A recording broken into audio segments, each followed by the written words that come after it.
अगस्त 2005, हाँ। फ्लोरिडा का तटीय इलाका। एक ऐसी तस्वीर की कल्पना कीजिए जो बिल्कुल किसी हॉलीवुड डिजास्टर फिल्म का क्लाइमैक्स लगती हो। हाँ, एकदम अफरा तफरी का माहौल था उस वक्त। बिल्कुल। अचानक सायरेन्स बजने लगते हैं और एक कैटेगरी 5 का तूफान, जिसे दुनिया हरिकेन कटरीना के नाम से जानती है, वो तेजी से जमीन की तरफ बढ़ रहा था। जिसकी हवाएं लगभग 300 किलोमीटर प्रति घंटा क्रॉस कर चुकी थीं। सही कहा।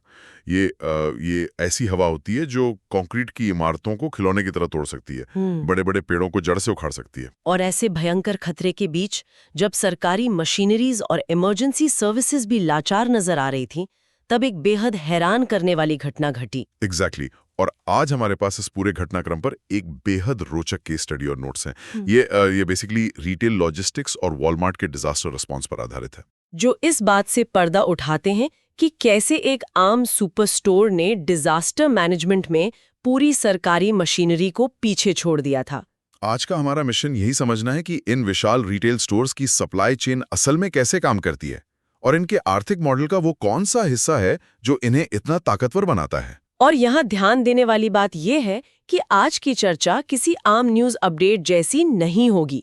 आमतौर पर जब किसी तूफान या आपातकाल की खबर आती है तो फोकस सिर्फ तबाही या राहत शिविरों पर होता है। हाँ, सरकार के रिस्पॉन्स पर होता है फोकस। राइट। लेकिन आज हम उसके एक लेवल और आगे जाएंगे। हम उन बारीकियों की एक गहरी छानबीन करने वाले हैं जो आमतौर पर लोगों को दिखाई नहीं देती। वो छुपी हुई लॉजिस्टिक्स मशीनरी और सप्लाई चेन आर्किटेक्चर।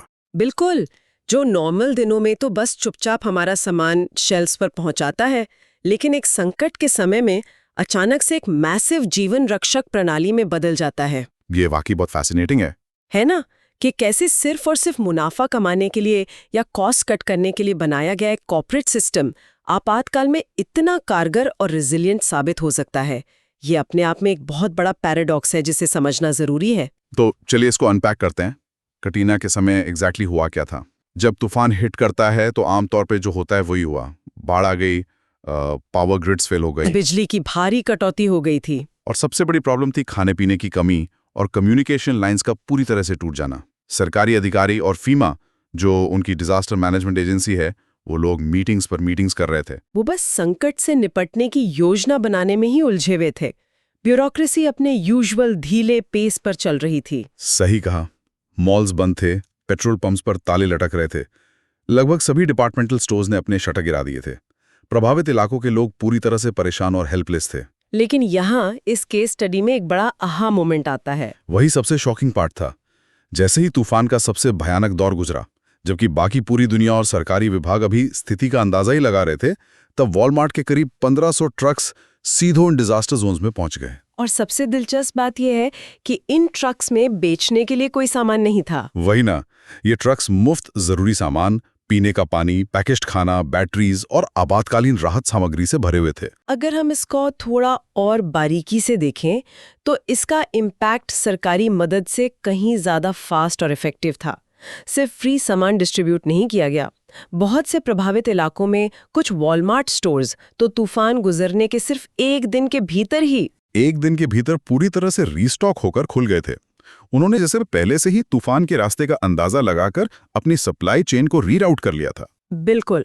आसपास पूरी तबाही थी, लोग जूझ रहे थे, और ऐसे में जब उन्हें अपने करीबी स्टोर में बेसिक जरूरत का हर सामान आसानी से मिलने लगा तो पब्लिक परसेप्शन पूरी तरह बदल गया। नतीजा ये हुआ कि जनता सरकार की भारी आलोचना कर रही थी कि उन्हें इमरजेंसी रिस्पॉन्स टाइम पर नहीं मिला, लेकिन दूसरी तरफ वही जनता और मीडिया वॉलमार्ट की तारीफ करते नहीं थक रही थी। लोगों ने इस कॉर्पोरेट जायंट को एक लाइफ सेवर का दर्जा दे दिया। बस खर्च किए $20 मिलियन। हाँ, लेकिन पीआर और लॉन्ग टर्म ब्रांडिंग के नजरिए से देखा जाए तो इसके बदले में उन्हें जो ब्रांड लॉयल्टी और लोगों का इमोशनल कनेक्शन मिला, वो किसी भी कंपनी के लिए $200 मिलियन खर्च करके भी हासिल करना नामुमकिन था। सही बात है।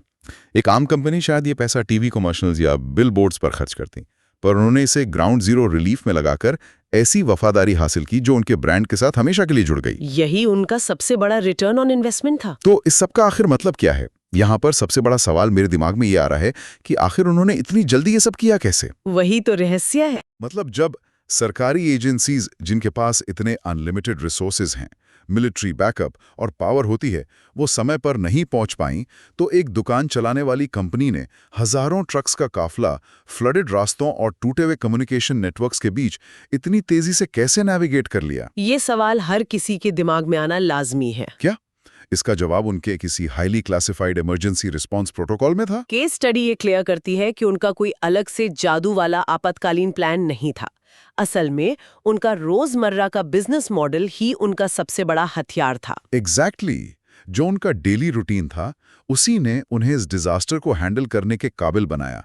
पर ये डेली रूटीन इतना अलग कैसे है, इस पर हमें बात करनी चाहिए। बिल्कुल, प्लीज एक्सप्लेन कि इनका मॉडल इतना अलग क्यों है। देखिए, अगर we connect this to the bigger picture, हमें सबसे पहले रिटेल डिपार्टमेंटल स्टोर इंडस्ट्री के कठोर सच को समझना पड़ेगा। ये इंडस्ट्री बाहर से जितनी आसान लगती है, अंदर से उतनी ही ब्रूटल और हाइपर कम्पिटिटिव है। दुनिया की सबसे मुश्किल इंडस्ट्रीज में से एक। क्योंकि यहाँ ग्राहक वफादार नहीं होते ना। सही पकड़ा। ये कोई लग्जरी कार या डिजाइनर वॉच का ब्रांड तो है नहीं जिसके लिए लोग पागल हों और प्री बुक करें। आप किसी भी सुपर स्टोर में चले जाएं, लगभग एक जैसे ब्रांड्स का साबुन, शैम्पू, दाल और चावल मिलता है। और ऐसे में ग्राहक का डिसीजन सिर्फ एक फैक्टर पर निर्भर करता है, रॉक बॉटम प्राइसेस। बिल्कुल, ग्राहक को जहां भी 1 रुपया सस्ता मिलेगा वो वहां चला जाएगा। इस इंडस्ट्री में प्रॉफिट मार्जिन्स इतने रेजर थिन होते हैं, कभी कभी तो बस 1 या 2% की एक छोटी सी लॉजिस्टिकल गलती या ट्रक्स का थोड़ा सा भी डिले पूरी कंपनी को डुबा सकता है। उन्हें सरवाइव करने के लिए हर रोज हर मिनट अपनी एफिशिएंसी को टॉप लेवल पर रखना पड़ता है। पर एक मिनट, अगर मार्जिन सच में सिर्फ 1 या 2% है, तो कोई कंपनी आखिर पैसे कैसे कमाती है? वॉल्यूम के जरिए। मतलब वो इतनी विशाल कैसे बन सकती है? अगर आप एक प्रोडक्ट पर सिर्फ कुछ पैसे बचा रहे हैं, तो $1 बिलियन एम्पायर कैसे खड़ा हो जाता है? यहां मुझे लगता है स्केल का कॉन्सेप्ट सबसे बड़ा गेम चेंजर है। हाँ, स्केल ही सब कुछ है इस बिजनेस में। 1, 2 या 10 दुकानें चलाने वाला मॉडल इस इंडस्ट्री में पूरी तरह से फेल हो जाएगा। अगर किसी को सबसे कम कीमत पर सामान बेचना है, तो उसे मैन्युफैक्चरर से सामान खरीदना भी सबसे सस्ते में पड़ेगा। और कोई भी बड़ी फैक्ट्री आपको सस्ता सामान तभी देगी जब आप उनसे बल्क में यानी लाखों की तादाद में खरीदारी करेंगे। इसके लिए किसी भी कंपनी को हजारों स्टोर्स का एक बेहद विशाल नेटवर्क चलाना पड़ता है। वॉल्यूम इतना बड़ा होना चाहिए कि हर छोटी सी बचत जब हजारों स्टोर्स से मल्टीप्लाई हो, तो वो करोड़ों डॉलर्स बन जाएं। सही कहा आपने। और इस विशाल नेटवर्क को स्मूथली चलाने के लिए जिस लेवल की सप्लाई चेन की जरूरत होती है, वही इनकी सफलता का और कैटरीना जैसे तूफान में इनके फास्ट रिस्पांस का असली रहस्य है। सिर्फ बल्क में खरीदना काफी नहीं है। बिल्कुल नहीं। कीमतों को सस्ता रखने के लिए आपको अपने ऑपरेशंस के हर एक सिंगल टच पॉइंट से पैसे बचाने पड़ते हैं। इस कॉस्ट सेविंग की रिलेंटलेस जुनूनियत के चलते ही ऐसी एडवांस्ड सप्लाई चेन का निर्माण होता है। हर एक ट्रक पे नजर रखनी पड़ती है। उन्हें पता होता है कि उनका एक ट्रक कहाँ है, उसमें कितना सामान है और वो किस रास्ते से जाएगा ताकि फ्यूल कम से कम लगे। जब किसी सिस्टम को इस तरह से डिजाइन किया जाता है कि वो हर रोज लाखों प्रोडक्ट्स को हजारों दुकानों तक बिना किसी रुकावट के और सबसे कम खर्च में पहुंचा सके, तो वही सिस्टम आपातकाल में सरकारी ब्यूरोक्रेसी से कई बेहतर परफॉर्म करता है। उन्हें क्राइसिस में ट्रक्स मूव करना और नई कंडीशंस के हिसाब से राउट्स बदलना आता है, क्योंकि डेली बेसिस पे ट्रैफिक और मौसम को बीट करते हुए सामान डिलीवर करना ही उनका मेन काम है। और उनका कम्युनिकेशन नेटवर्क सैटेलाइट बैक्ड होता है ताकि अगर लोकल टावर गिर भी जाए तो उनकी इन्वेंट्री ट्रैकिंग ना रुके। सरकार मीटिंग कर रही थी जबकि इनका एल्गोरिदम ऑटोमेटिकली डिसीजन ले रहा था। Here is where it gets really interesting. मैंने नोट्स में कुछ ऐसे स्पेसिफिक इनोवेशंस पढ़े जो कॉस्ट सेविंग के इस जुनून को एक अलग ही लेवल पर ले जाते हैं। आप क्रॉस टॉकिंग की बात कर रहे हैं। हाँ, वही टर्म बार बार आ रहा था, क्रॉस टॉकिंग। अगर एक आम इंसान के पॉइंट ऑफ व्यू से देखें तो आखिर ये क्रॉस डॉकिंग किस बला का नाम है और लॉजिस्टिक्स की दुनिया में ये इतनी बड़ी क्रांति क्यों मानी जाती है? मैं समझाती हूँ। आमतौर पर तो यही होता है ना कि फैक्ट्री से बड़ा ट्रक सामान लाया, उसको किसी बड़े वेयर हाउस में डंप किया और फिर वहां से छोटे ट्रक्स दुकानों तक सामान ले गए। इसमें नया क्या है? यही तो कैच है। जो ट्रेडिशनल लॉजिस्टिक्स का तरीका आपने बताया, उसमें सबसे बड़ा दुश्मन है समय और स्पेस। जब सामान वेयरहाउस में उतरता है तो वहां उसे स्टोर करने का किराया लगता है और उसे बार बार उठाने और रखने के लिए मजदूरों की भी जरूरत पड़ती है। मजदूरों और फोकलिफ्ट्स दोनों की जिसका खर्चा लगता है। और सबसे बड़ी बात, सामान वहां कई दिनों तक पड़ा रहता है, जिसका मतलब है कि आपका कैपिटल ब्लॉक है। वॉलमार्ट ने इस इंटायर इनएफिशिएंट प्रोसेस को क्रॉस स्टॉकिंग से बाईपास कर दिया। तो इस सिस्टम में फैक्ट्री से आने वाला सामान वेयरहाउस में रखा ही नहीं जाता? बिल्कुल नहीं। एक बड़ा लोडिंग डॉक होता है जहां इनबाउंड ट्रक आता है और ठीक उसके सामने आउटबाउंड ट्रक्स खड़े होते हैं जो सीधे दुकानों तक जाने वाले होते हैं। सामान लिटरली एक ट्रक से उतारकर सीधे दूसरे ट्रक में शिफ्ट हो जाता है। सीधे ट्रांसफर, बिना किसी स्टोरेज के? हाँ, उनका डेटा एनालिटिक्स इतना स्ट्रांग होता है कि उन्हें एडवांस में पता होता है कि किस स्टोर में कल कितने साबुन या पानी की बोतलें चाहिए, और एल्गोरिदम्स ट्रक्स की टाइमिंग को down to the minute synchronize करते हैं। मतलब सामान कभी आराम नहीं करता, बस हमेशा ट्रांजिट में रहता है। ये तो वाकई एक मास्टर स्ट्रोक है। इससे उन्होंने उन विशाल वेयरहाउसेस की जरूरत को लगभग खत्म कर दिया, जिससे जमीन और किराए का करोड़ों डॉलर बचा। सामान को बार बार स्टोर करने की मेहनत बची और स्पीड एक्सपोनेंशियल तरीके से बढ़ गई। और अब समझ में आ रहा है कि कटरीना के वक्त ये स्पीड काम कैसे आई। उनका सिस्टम स्टैटिकली सामान को एक जगह जमा करके रखने के लिए बना ही नहीं था, वो कांस्टेंट मोशन के लिए डिजाइन था। जैसे ही डेटा मिला कि तूफान आ रहा है, उन्होंने सिंपली क्रॉस स्टॉकिंग एल्गोरिदम्स को ट्वीक किया और ट्रक्स का फ्लो डिजास्टर जोन की तरफ डाइवर्ट कर दिया। जबकि सरकारी सिस्टम्स को पहले प्रोक्योरमेंट करना पड़ता है, जबकि इनका इंजन पहले से ही फुल स्पीड पर चल रहा था, बस डायरेक्शन चेंज करनी थी। ये मोमेंटम का गेम था।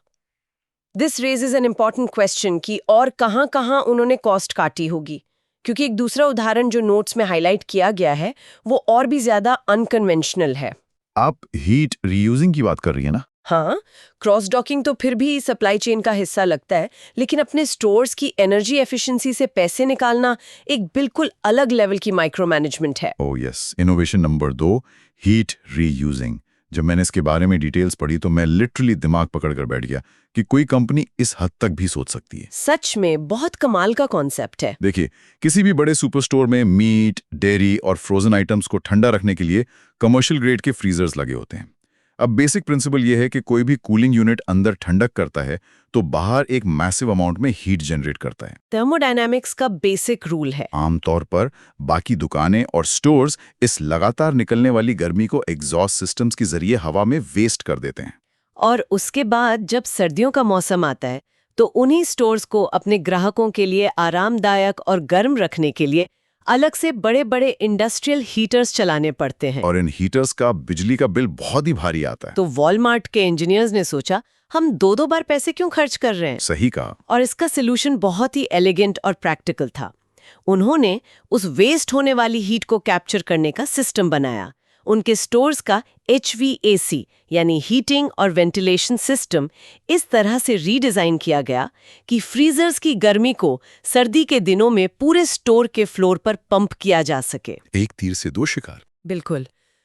इस एक छोटे से लगने वाले बदलाव का नतीजा ये हुआ कि उन्हें सर्दी के मौसम में हीटर्स चलाने की जरूरत लगभग खत्म हो गई।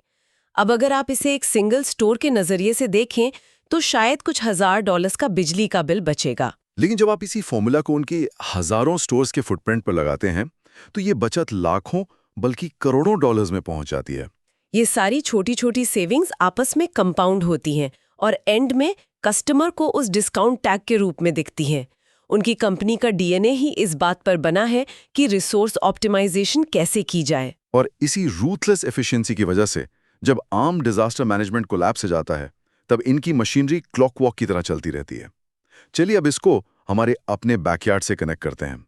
ये जो सप्लाई चेन की फिजिक्स है, ये सिर्फ अमेरिका या किसी एक स्पेसिफिक कंपनी तक सीमित नहीं है। नोट्स में ग्लोबल रिटेल कॉन्सेप्ट्स को भारत के संदर्भ से भी जोड़ा गया है। हाँ, और यहाँ बात आती है डी-मार्ट की।